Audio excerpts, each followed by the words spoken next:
The world is not what you see, it is what you are trained to look at. Over the last 20 years, you've participated in a series of global moments. You hunted digital creatures in real streets. You performed for front facing cameras. You handed over your DNA to learn where you came from. You scrolled endlessly through content chosen for you. They told you these were hobbies. They told you these were trends. But what if they were something else? What if they were steps, phases, a sequence, not designed just to entertain you, but to map you, your environment, your biology, your movement, your behavior, one layer at a time? And here's the part most people never stop to ask: what if the system doesn't need to track you because you already volunteered? Stay with me, because once you see the pattern, you can't unsee it. And the question changes from, is this happening, to how much have I already participated?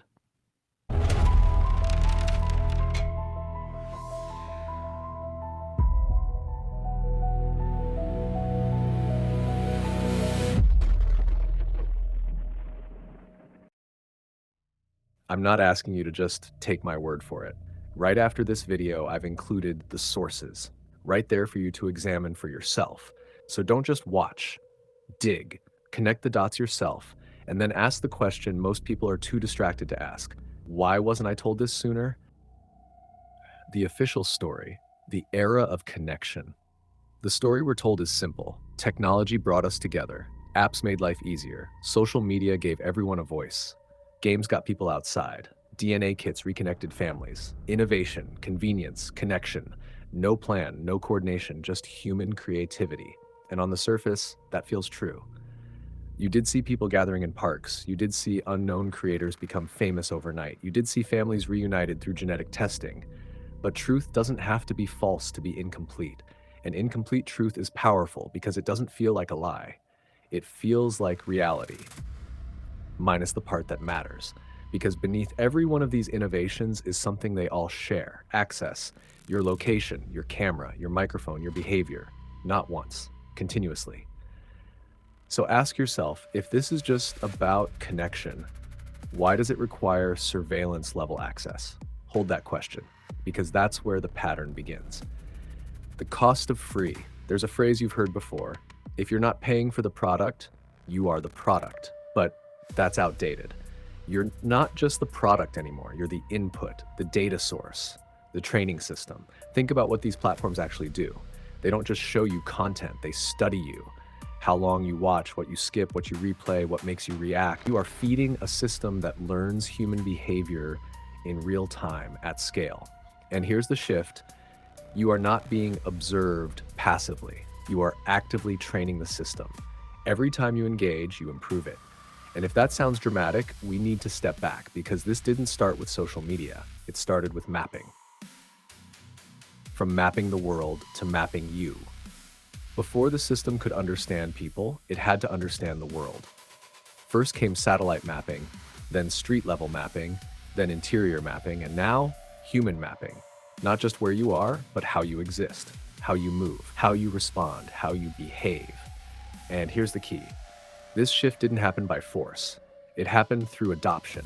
People didn't resist it, they embraced it. And that's what makes it powerful, because a system people resist has limits, but a system people enjoy scales without resistance. And that brings us to the first layer: environmental mapping. When Pokemon Go launched, it looked like harmless fun.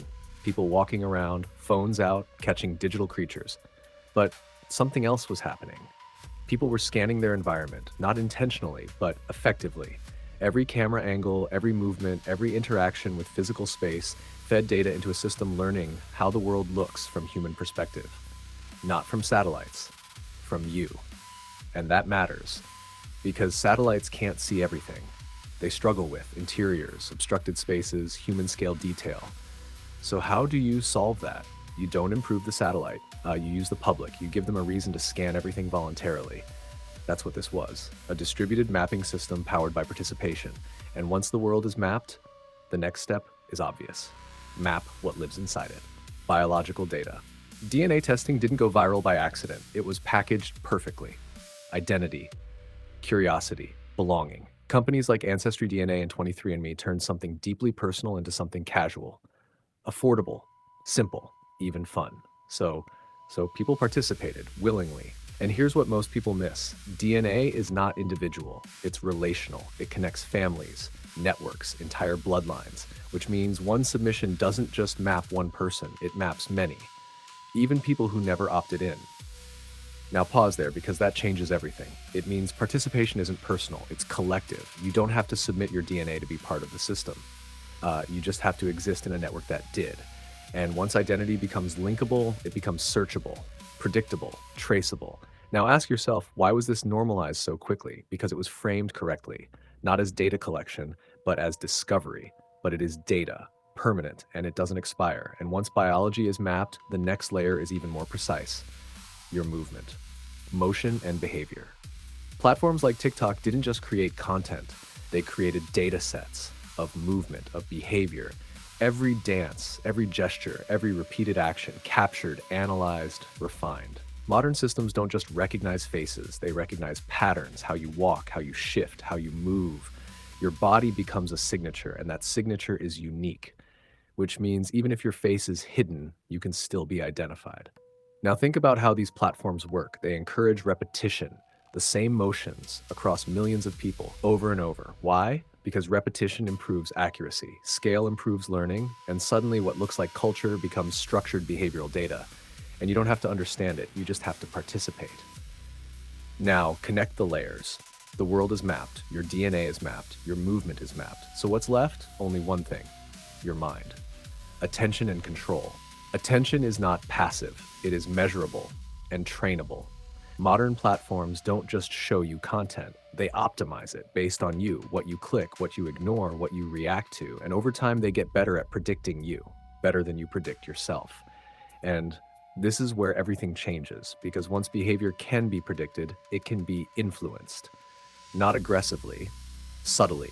A suggestion here, a piece of content there, a nudge in a certain direction, and over time, behavior shifts. Not forced, guided. And you think you chose it. That's the illusion. Now ask yourself, how often do you choose what you see? And how often is it chosen for you? Because once attention is mapped, influence becomes possible. If attention makes money, if data has value, if prediction increases profit, then every system moves in the same direction. More tracking, more insight, more influence, because the system rewards it. And once that happens, the system builds itself. The deeper implication: something is being built, a system that attempts to know everything: where you go, what you do, how you behave, what you might do next. That kind of knowledge used to belong to God alone. Psalm 139:1, "O Lord, thou hast searched me and known me." But what we are building now is a reflection, a counterfeit, a system that tries to know everything without wisdom, without mercy, just data. And the more it knows, the more authority it gains, because people trust what seems to understand them, even when it doesn't. Final reflection. Let's simplify everything. You carry a device that tracks you. You use platforms that learn you. You engage with systems that refine themselves using your behavior. And most of the time, you do it willingly, not because you're careless, because it was designed to feel normal, comfortable, necessary. That's the real design, not control through force, control through participation. You don't need to panic. You need to see clearly. Start asking better questions. What is this collecting? What is this training? Who benefits? Turn off what isn't needed. Pause before engaging. Observe before participating. Because once you stop reacting automatically, you become harder to predict. And a system that can't predict you can't guide you. This is the part most people skip, not because it isn't important, but because it forces a decision. You've heard the story, you've seen the patterns, and now you're standing at that same crossroads. History always brings us to ignore it or investigate it, because truth doesn't demand comfort, it demands attention. And here's where rock-solid TV does things differently. I've included the sources, not hidden, not buried, not behind a paywall, right there for you to examine for yourself. Because if something is true, it should hold up under pressure, and if it doesn't, it deserves to fall apart. For the serious researcher, the hidden purpose behind these sensations is found by following the money, the patents, and the government contracts. Below is the primary source list for the Red Pill Deep Dive, categorized by the specific harvest they represent. I, geospatial and surveillance; Pokemon Go Niantic, DARPA Visual Media Reasoning, VMR, BAA 1232, 2012. This is the core document. It outlines the Department of Defense's need to turn crowdsourced photos and videos from cell phones into actionable intelligence. It specifically asks for technology that can identify buildings and vehicles from ad hoc user footage. DARPA Insight Program 2012 to 2013, a capstone ISR, intelligence, surveillance, and reconnaissance program designed to fuse stovepiped data, satellite, ground sensors, and social media into a single predictive model of human behavior. In QTEL Portfolio, Keyhole, Inc., public records of the CIA's venture capital arm in QTEL, funding Keyhole, Inc. in 2003. Keyhole was the direct predecessor to Google Earth and Niantic. John Hanke was the founder of all three. The Google Wi-Fi scandal, 2010-2012. Documentation from the FCC and international regulators, e.g. the Australian Privacy Commissioner, regarding Google Street View cars intercepting payload data from private Wi-Fi networks. Niantic Spatial VPS, 2024 to 2026. Recent industry reports, e.g. Popular Science, March 2026, confirming that Niantic has used over 30 billion images from Pokemon Go players to train visual positioning systems for autonomous robots and drones. 2. Biometrics and body tracking, TikTok Human ID, the Human ID Gate Challenge Problem, DARPA PubMed.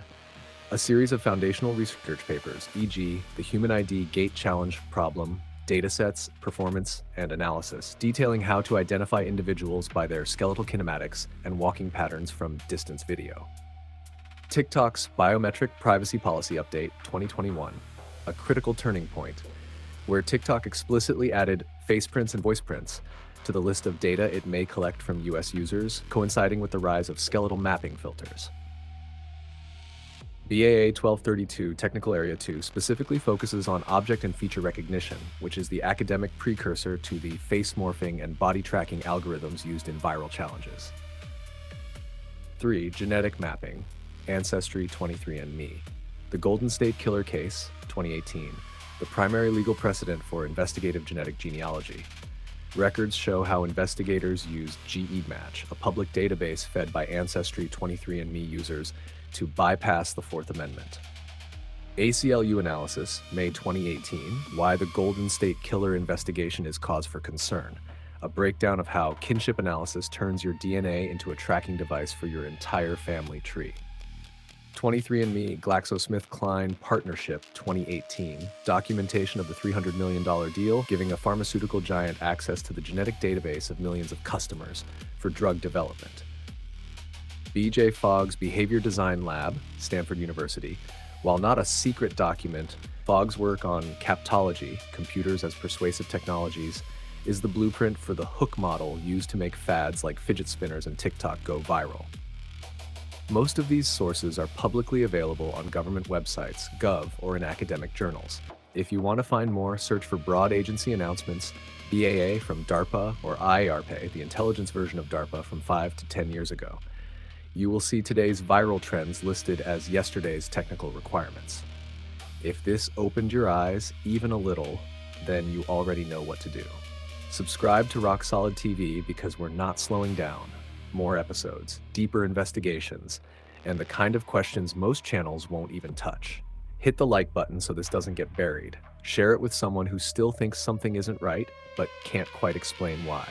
Because the algorithm feeds on silence, but truth spreads through people.